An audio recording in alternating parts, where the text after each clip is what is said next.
Morning Gary, and hello rest of YouTube. Sorry it's been so long to get back to you on that video you made. It's funny, isn't it, when your circumstances change around you. I think I've mentioned in a couple of these videos lately, your whole mindset goes off, at least it does for me, you know what I mean. All the habits change, and the habits I've developed about making videos and the places I go to make videos tend to be quite different. So so I'm just like at a blank void where my brain used to be. Anyhow, right now I'm in Cheshire with the dogs and I'm in familiar territory, so it feels more natural to have my left arm stuck out at a funny angle holding a camera. Thanks for that video, and thanks for the reference to My Dinner with Andre, which is a brilliant film. I hadn't thought about that film for ages, but it is really great. I really like that, and the fact that they do something quite so brave in a film format as just put up two people opposite sides of a table and just let them talk for an hour and a half or whatever it is. That was great, that. I've still not got a lot of content in my head to speak of, but yeah, I'll just ramble for a bit if that's alright. I did a video on utilitarian incompleteness that you responded to, which is really a kind of thought experiment for myself in relation to the ideas that you've been talking about, and that Luddite Romantic, who seems to have left YouTube for some reason, was talking about, and one or two other people contributed to. I don't really think I got anywhere with the kind of application of Gödel's incompleteness theorem as an analogy for how you think, but in a sense I wasn't really trying to prove that. I think I was coming to something like the same conclusion as yourself, although I didn't quite get there, which is that, you know, it's kind of axiomatic that suffering is bad. You don't need to prove it, you know what I mean? It defines the condition, so it defines the word, you know what I mean? So in a sense it's kind of vacuous to try to excavate reasons in the cosmos for why suffering should be bad. It just is. It sets the terms for the cosmos to operate by, or our understanding of the cosmos to operate by, at least. So I'll have to have another think about all that, really. As I say, I've stepped aside from a lot of the thoughts that I've been having, so can't get to grips with that right now.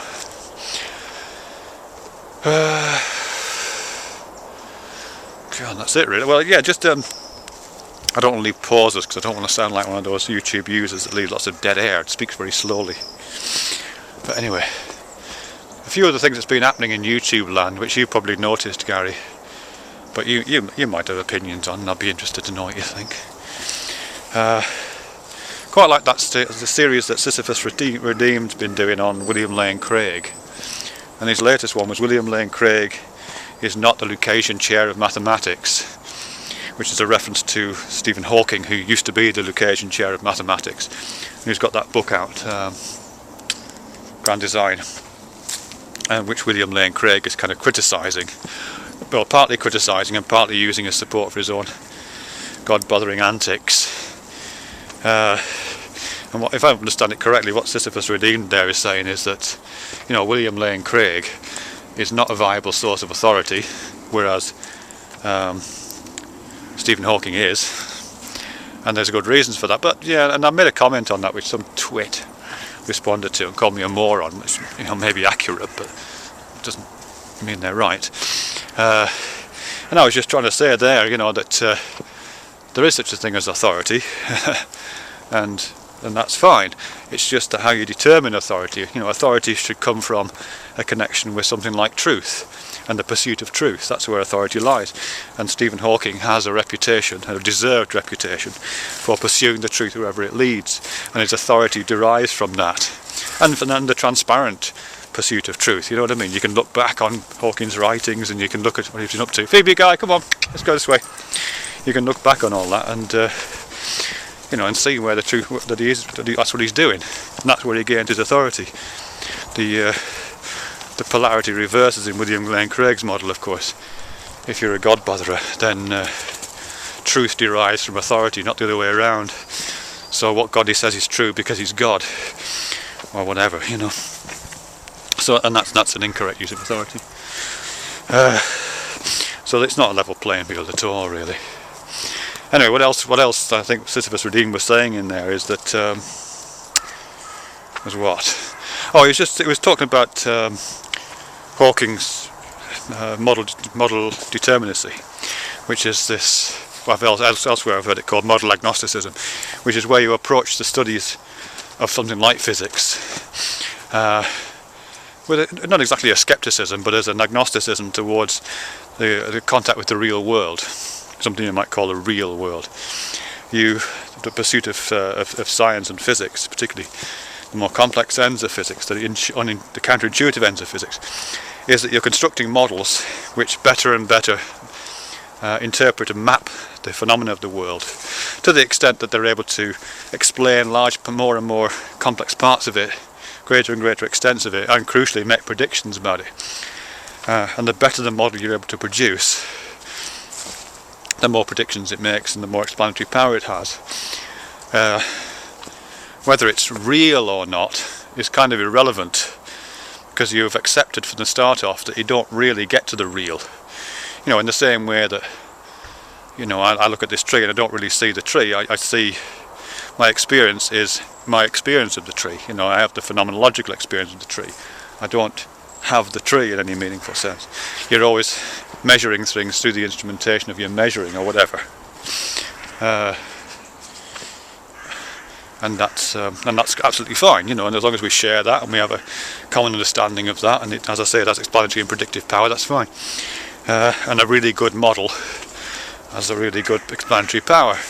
So when William Lane Craig, and actually Mig Killer too, did a response to Sisyphus Redeemed when he pointed this out, when William Lane Craig is saying that both young Earth creationism and Big Bang theory are equally models, therefore equally real, well, he's both right and wrong. You know, he's right in the sense that, yeah, they both have the same relationship to the real, but the way he's wrong is that relationship is in any way relevant. It's not about a relationship to the real in, you know, model determinacy or model agnosticism.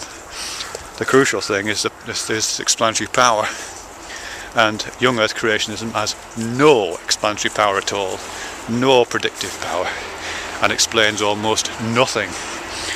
Whereas something like the Big Bang theory or evolution or whatever has, you know, a great deal of explanatory power and predictive power. So it's a better model. Yeah, I don't know, maybe you didn't even see those videos, Gary. In which case, ignore what I've just said. Or go and look at them, they're quite interesting. I haven't read actually that book yet, Grand Design. I must have a look at it. What else? Antonio Damasco's got a new book out. It's only out in hardback right now, and that's quite expensive, so I'm not going to do that.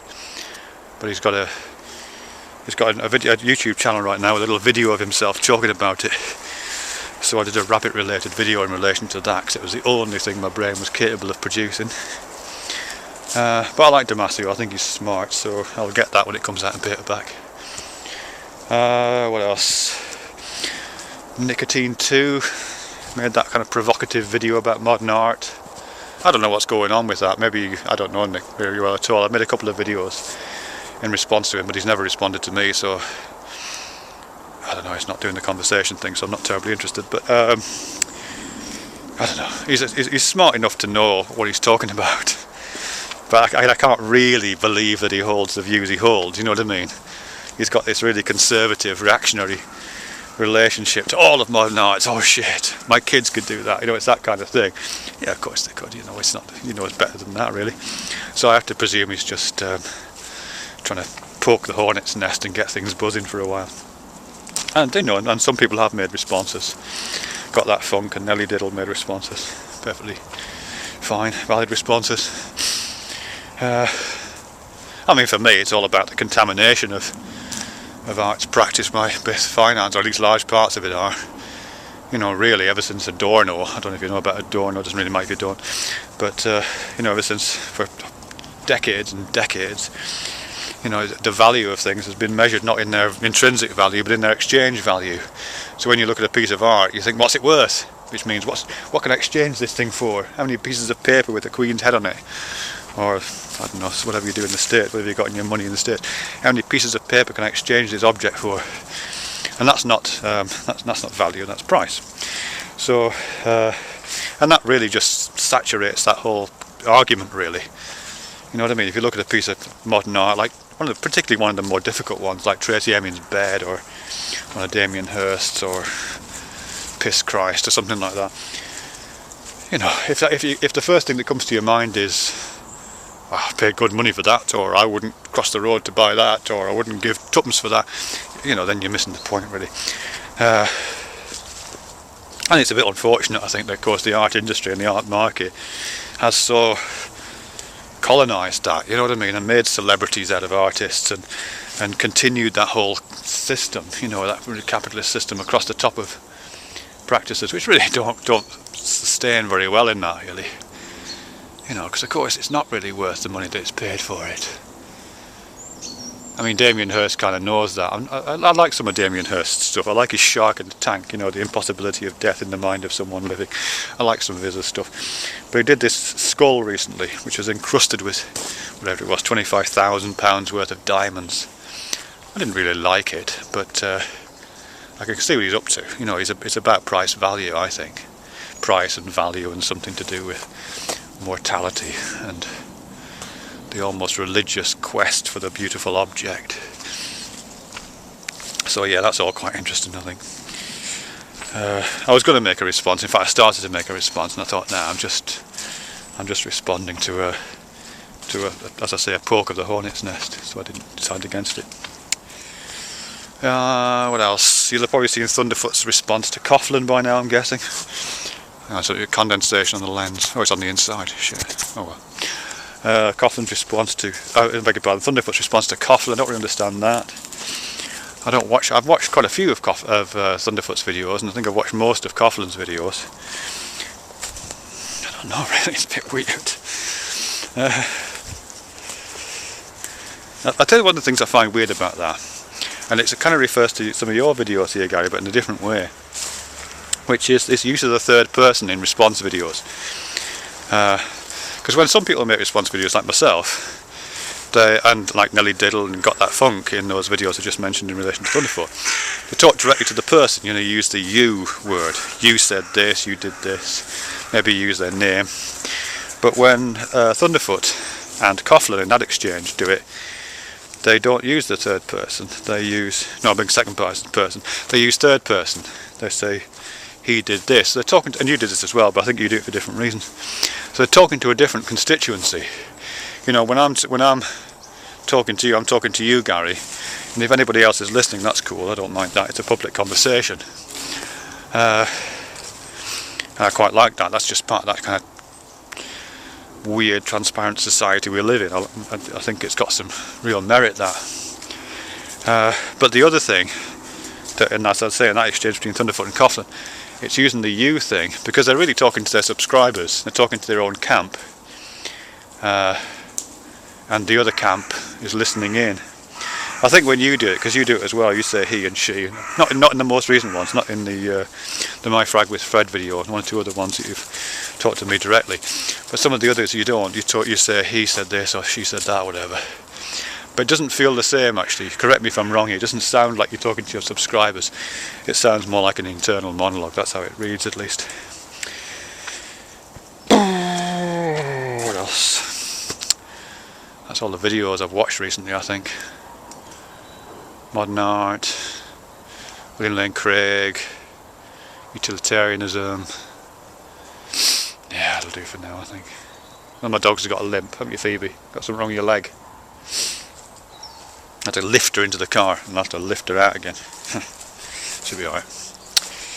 Anyhow, speak to you soon. Bye.